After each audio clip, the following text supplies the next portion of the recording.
Dhe një nga gjërat që tjetër që unë kam vënë re këtu në Gjermani, që për mua ishte kaq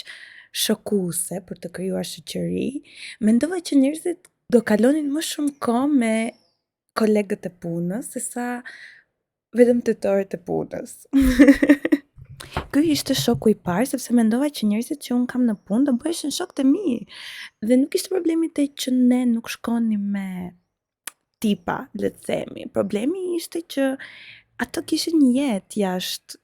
pune. Në mos familje kishin shoqëri të tjera dhe nuk mendoj se ishin shumë të interesuar për të krijuar shoqëri të re, sepse në grupet e tyre nuk ishin të gjithë jetojnë jashtë, ishin shumica gjerman dhe është shumë e vështirë të depërtosh në një grup që flet gjuhën vendas edhe ti nuk e flet, po gjithashtu dhe një grup që mund të ketë shumë vite që është shoqëri, ka shakat e tyre, kanë kaluar shumë gjëra bashkë, është realisht shumë e vështirë që ti të depërtosh në këtë